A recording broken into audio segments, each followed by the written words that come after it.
Ohayo gozaimasu! I'm Trevor Wallace, this is Torta Saga, and welcome to Saga Studies, where we dig deep on people, places, etc. from the Saga Prefecture of Japan. Today we'll be looking at Yo Matsuyuki, a song artist who adopted the alias Yuna Katsuki and performed in many different groups.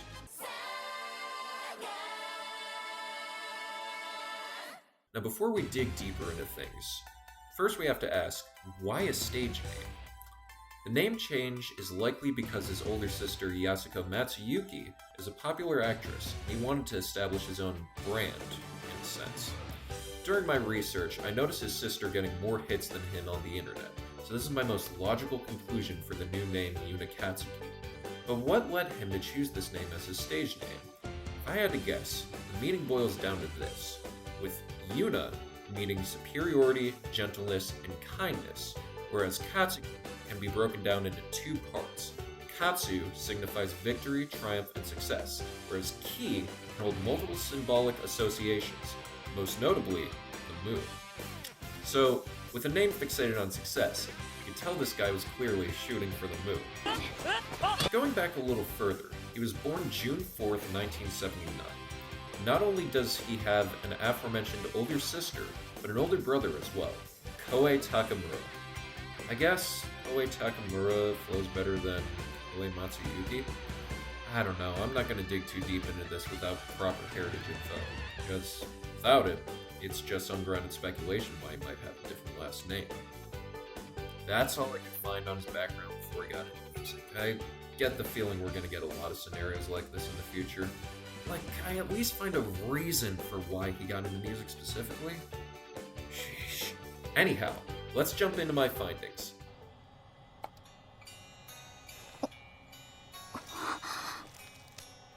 Starting off, I checked for music he may have published under his actual name.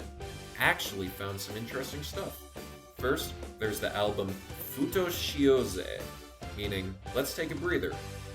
Or let's go crazy. The interpretations could not be more different.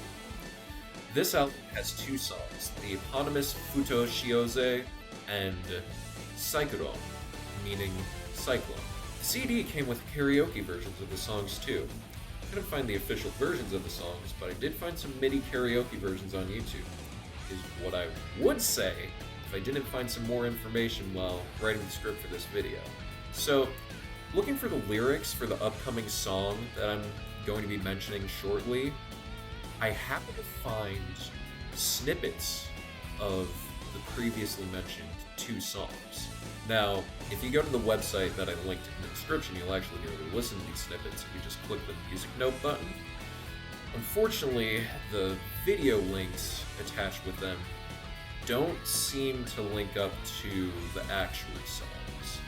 They just seem to link up to like a karaoke version, and then there's like an unplugged song link there, which I think the unplugged song is like a completely different song, but then again, unplugged versions do have a different vibe compared to the original song, so not really sure there. You'll just have to be the judges for yourselves whether or not it's the same song or different. Now getting into that song that I mentioned is coming up next, Let's Go Shizuoka. The song is about giving confidence to the people of the Shizuoka Prefecture of Japan, which isn't even on the island of Kyushu, so it doesn't connect much to Saga, besides the fact that Yo Matsuyuki is singing and performing for this song. The reason why I'm explaining the lyrics is because we actually have a full music video for this one. It's the only song featured today to have one, so feel free to check it out. There's these people holding up signs, except for that one, I guess she forgot to show hers, and these weird animated characters. Let's see what the comments have to say. Video is mad, but the song is catchy. Fair, it's a pretty catchy song. Yeah. Muy buena banda. Ooh, they really like the band. Nice, okay. This is the worst video I've seen in the past 2 years. Yikes. Let's hope they haven't seen worse, because that must be some high expectations. How about some Japanese comments? Let's try this one. この人タクシー運転手投げて逮捕され chata kedo.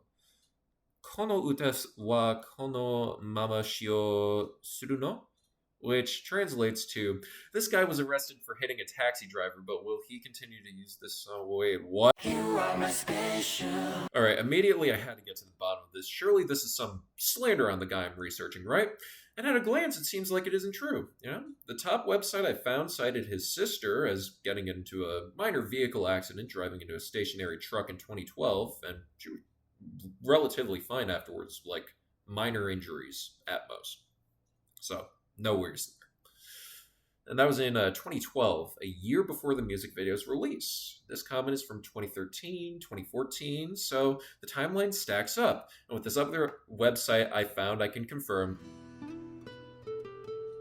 oh my god, he did hit a taxi driver.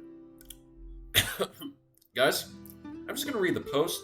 This is kind of crazy. Alright. Here's what it says. Matsuyuki Yasuko's younger brother, Matsuyuki Yo, arrested for assault. So, when I thought the person said hit a taxi driver, I thought he got into, like, a motor vehicle accident by, like, colliding with a taxi? No. Listen to this. Matsuyuki Yasuko's younger brother, Matsuyuki Yo, who was a singer-songwriter, was arrested on suspicion of assault on 15th of October. The younger Matsuyuki, whose real name is Yoe, which is interesting, reportedly was drunk when he beat up a taxi driver at 3 a.m. on 11 October in Shibuya after getting off from the latter's taxi. The victim suffered injuries to his thigh and fractured pelvis due to the 30-minute attack. A 30-minute attack on this man's pelvis. Yo gave this man the 7-page Muda Rush. Unbelievable. Okay. Matsuyuki Yo's most recent work was when he sung the theme song Futo Shioze for the TBS drama Nagasawa-kun, which was aired between April and September this year. Wow. Alright. Well, that last line places this incident alongside the time that the YouTube comment was made, so yeah, this actually happened. At the very least, I'm glad he got a cab ride home, considering his sister was involved in a motor vehicle accident about 2 years ago. And hey, this tells us that TBS used the previous 2-song album in a show called Nagasawa-kun, likely that Onion Head character on the albums. Alright, moving right along. While searching around, I found Yo's YouTube channel. He uses the handle @YunaEver. He has 2 videos posted, plus a third one that I couldn't find. Theoretically, it must be unlisted, if I had to guess. The 2 videos are previews of other songs of his, Anohisu no Kimi, which means You of That Day. I had to guess they're probably using Ano because it represents that they both know about that day. And Bye Bye Baby Line, which translates to Bye Bye Baby Line, with the Koji Koji Band. I've also found a strange HTML link in his About section, but it doesn't work anymore, and I couldn't find it on the Wayback Machine. One more side note here, his subscriptions. Yo has 4 subscriptions. One of these channels is Warner Music Japan, which makes sense since that's where the Let's Go Shizuoka video is. Another subscription is to Intel Japan, a company that seems to be responsible for job searches. The last 2 go out to the same person, Lady Gaga. Must be a big fan if he's subscribed to both her main channel and her Vivo channel, which, as we're going to find out later, actually makes sense why he has such a fascination with Lady Gaga. With all of this information on the table, it's time that we finally look into his work under his stage name, Yuna Katsuki. To keep things from getting too confusing, I'll be referring to Yo as Yuna for the rest of this section. Shout out to the website vk.gy for being the strongest resource in my research. Not only did it give me timelines for each of Yuna's bands, but it also gave me insight on Yuna's genre, Visual K. I had never heard of this term before, so after looking it up, I found on Wikipedia that Visual K isn't a genre of performance, Rather, it's a band genre. These bands specialize in over-the-top costumes, makeup, and anything else that helps tell their own stories. Some groups go harder than others at this. From what I've read, it looks like Yuna's groups don't lean too far into this, except for a few individual pictures I've seen. I'll leave it up to you to judge whether he counts as hardcore Visual K. At the very least, that absolutely explains why he subscribed to Lady Gaga twice. As you may have noticed, I've mentioned several times bands, plural. Yuna never really settled down into one specific group. At one point, he was even in 3 groups at once. That's enough personae to hold a good old-fashioned Mexican standoff. Alright, let's go down the timeline. Alright, we're going to start by taking a look at Yu's first band, Lazy Knack. So, in 1994, the band Lazy Knack officially formed. Then, in March of 1995, Lazy Knack became a major actor and joined BMG Funhouse. In 1995, April now, Lazy Knack played their first live concert. Then, in November, on the 1st, they dropped an album, Crystal Game. Followed by, on December 21st of that year, they dropped Lazy Knack Clips, which must be audio samples, if I had to guess. They're looking at 1996, which looks to be a very successful year for Lazy Knack.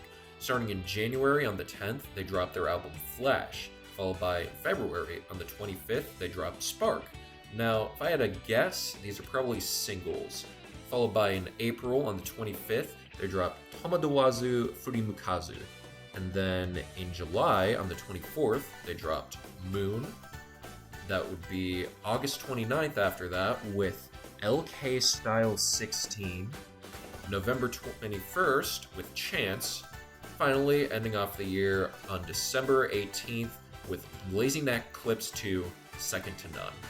Then we jump into 1997, where Lazy Knack dropped Destiny on March 21st, followed by Lazy Knack Films UK Style in April on the 23rd. Then we move along into July on the 24th with Natsu no Yoru no Yume. We're looking at, now that is August 21st, they drop LK Style 17. December 17th, they do Forever, The Best of Lazy Knack, and Knife, same day. Unfortunately, just about 1 week later, on the 24th, right before Christmas, Lazy Knack officially disbands. I'm sorry to the Lazy Knack fan who had a lousy Christmas that year. That must have sucked.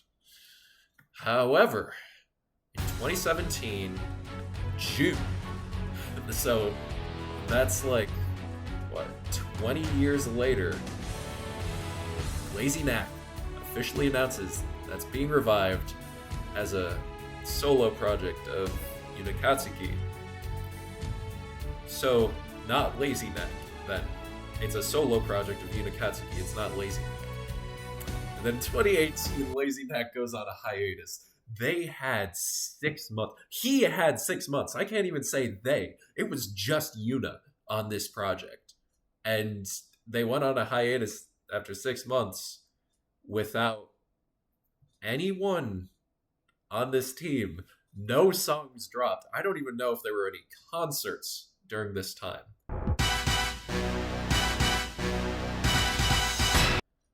But yeah, that was just a flash in the pan.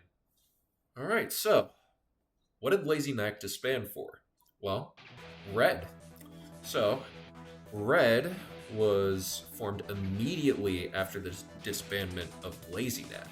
So, presumably due to the fact that Lazy Knack was a major act, Red immediately went to the big stage, and they got contracted by Sony Music. So, yeah, that's not bad. That is not bad at all. And then, followed in 1999, as of January, Red is dropped by Sony Music and instead signs to Breakout. I'm just gonna say, by the fact that I don't know Breakout, but I know Sony Music, I'm just gonna say that was probably a bad move. Moving on, they made Prey in April on the 10th. followed by Drive, releasing May 10th. Extreme and Real also dropped on the same day. And then June 10th, we got Red is Not. On November 10th, we got Breakout Matsuri 99 Final Etch Media Hokkaido 2 days. I think that was a concert. I'm just gonna take a wild guess and say that was a concert. Followed by Shining, dropping on the same day. In 2000, on January 31st, we got Snow Memory, and then on June, that month, following the folding of the Breakout label, Red goes on a slight hiatus. Oh my god, they got dropped by their Breakout label. Damn, that sucks. Alright. 2001, November 25th. This is when we hit peak. When they drop Saga. That's right. They dropped a single called Saga. That's peak right there. Red returns with the release of Saga, which is the project's first original release in nearly 2 years. They're bringing it back. Red is on the rise, baby. 2002, Red officially full. Why?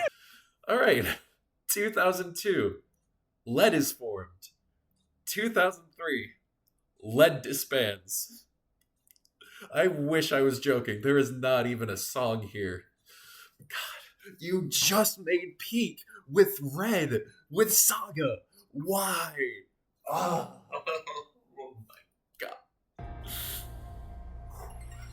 Alright, 2004, in July, The Flare forms. And then August 25th, they drop Inner Child. They've officially outdone LED at this point, so kudos to them. And then December 1st, they drop Ue Teiko. In 2005, this is June 1st, they drop Positivity. And then in August, on the 31st, Manatsu no Koibito. In 2006, on February 8th, they drop The Flare, which is, you know, hey, titular group album. That's pretty big. In 2006, on March 4th, they went to Shibuya O East. And then they officially dissolved after a live Shibuya O East. They did better than LED. Now, before we move on to the next group, I just want to mention that there is another group that just has zero information. Like, this might have just been something Yo said at a bar once before he got in the taxi. Like, and like, that's it. So, give a warm round of applause for the Candelars, who don't exist, I guess. Alright, next up we have Kuzyaku, which formed in 2015, went on a hiatus in 2021. We haven't heard from him since. Great work, Kuzyaku. No songs. What even were you? Alright, next up, this one's pretty big, Geminids. So this group formed in 2015 in November. Now, they dropped their group album on December 15th, Geminids, followed by, on December 24th, Crystal Game. Fortunately, not a closure. That sucked. That Lazy Knack closed on Christmas Eve. So, hey, we got a song. Yuna finally made it up to us. Thank God. Alright, 2016, pretty stacked year. We have, on March 14th, Koi no Decorations, followed by, on March 15th, so the day after, they dropped Dark Half. So, I guess that was the other half to Koi no Decorations, but they were like, this part's pretty dark. We gotta give it some time to settle. Next up, on June 4th, we got Spark. Hold up. Spark. Where have I heard that before? Spark. That yes. Yeah, that was a Lazy Knack single. So I guess they did it again. We got Spark again. Woo! Alright, getting back into things. On June 17th, we got Happy Birthday with the two little tilde marks between birthday, featuring Tokyo Rickshaw. And then on December 14th, we got Majestic World. December 24th, we got Together. We did not get another band closure on Christmas Eve. Thank goodness. Alright. Then in 2017, on June 12th, we got Geminids. Wait. Didn't we get Geminids in 2015? What's going on here? This must just be Geminids 2, but they didn't label it 2. They just labeled it Geminids. Oh yeah, like Super Mario Bros. And Super Mario Bros. Alright, next up, Overlap on December 14th, followed by 2018, when we got on July 1st, Summer Dream, Summer Saikoka Yo, featuring Makoto Koshinaka. Then in 2019, Geminids go on a hiatus. However, on June 12th of 2019, they dropped an album called Where Are You Now? I don't think you could have made a more fitting album to go out on. Like, sure. Okay. Alright. We're in the final part of this Saga study on Yo Matsuyuki. For these kinds of videos, I want to do one last blind search on camera utilizing the news section on Google search. Since Yo went by his birth name and his stage name Yuna, I'll be doing 2 searches to see if we get any results. So, let's dive into things. So, I'm going to open up the browser, type up, oh, here we go. I'm going to type up Yo Matsuyuki and see if there's been any recent developments. Now, okay, yeah, just as I oh, okay. So, there's, let's see here, 4 articles for Yo Matsuyuki, and it looks like 3 of these are about the live-action Full Metal Alchemist movie, of which that wasn't Yo Matsuyuki in that. That was his sister. So, yeah, most recent article that's coming up is from 2022, but that's just about the Full Metal Alchemist movie, which he didn't have a part in. Now, we're going to be doing a search for Yuna Katsuki, and we're going to see what comes up. Nothing. There is nothing that comes up for Yuna Katsuki. So, with that, that's going to do it for today's Saga study. Our next stop, Saga Studies number 2. Saddle up, we're looking at Donguri Mura. See you then.